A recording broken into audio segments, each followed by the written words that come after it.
दोस्तों, राजनीति में एक दौर वो भी था जब सत्ता के मद में चूर मोदी सरकार अपने अहंकार में राहुल गांधी को पप्पू और युवराज जैसे तमगे बांट रही थी।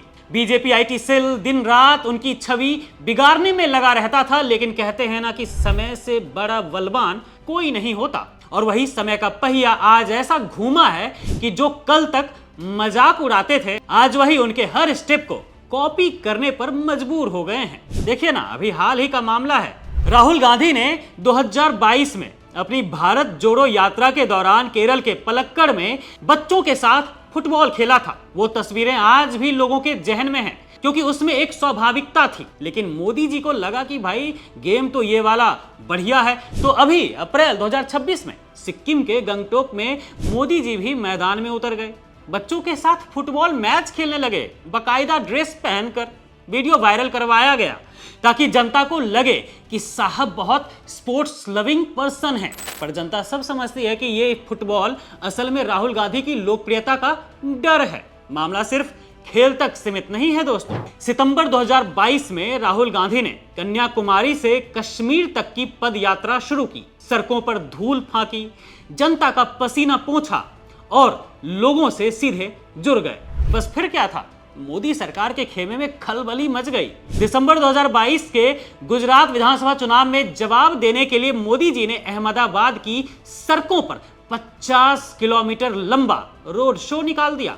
मतलब राहुल पैदल चले तो हम गाड़ी से ही सही, लेकिन भीड़ तो भाई हम दिखाएंगे। भक्ति और साधना में भी मोदी जी का यही हाल है। 2018 में राहुल गांधी ने 34 किलोमीटर की कठिन पैदल चढ़ाई करके कैलाश मानसरोवर की यात्रा की, बिना किसी तामझाम के, बिना किसी कैमरा एंगल के। लेकिन मोदी जी को लगा कि कैमरा एंगल तो वहां भी सेट हो सकता है ना, केदारनाथ की गुफाओं में तो पहुंच गए।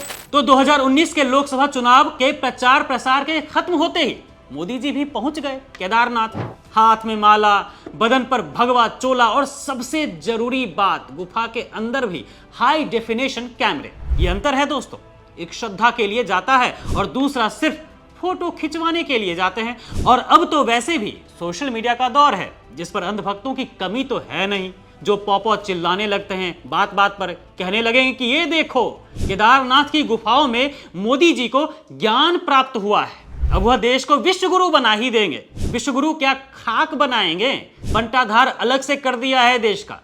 खैर दोस्तों, राहुल गांधी ने अपनी राजनीति का एक नया स्टाइल अपनाया है, जिसमें वे अचानक कुलियों, मैकेनिकों या बढ़ई के पास जाकर उनसे बात करते हैं। राहुल गांधी ने सितंबर 2023 में दिल्ली के आनंद विहार रेलवे स्टेशन पर कुलियों से मुलाकात की थी और उनका बोझ भी उठाया था।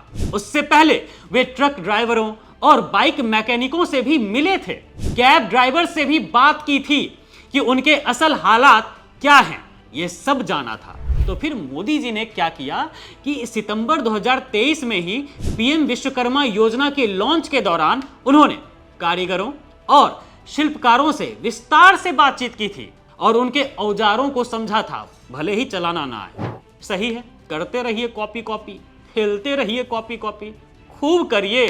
कॉपी करने में मोदी जी तो इस लेवल तक पहुंच गए हैं कि 2025 में जब वायनाड में राहुल गांधी बच्चों के साथ हंसते खेलते दिखे, तो 2026 आते आते मोदी जी के एक्स हैंडल पर बच्चों के साथ खिंचवाई गई तस्वीरों की बाढ़ आ गई। सिक्किम से मोदी जी ने अपने एक्स अकाउंट पर बच्चों के साथ तस्वीरें डाली हैं, देख सकते हैं आप। मोदी जी, आखिर कॉपी करने की भी कोई सीमा होती है।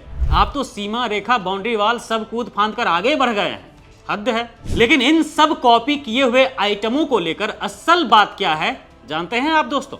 नहीं तो जान लीजिए।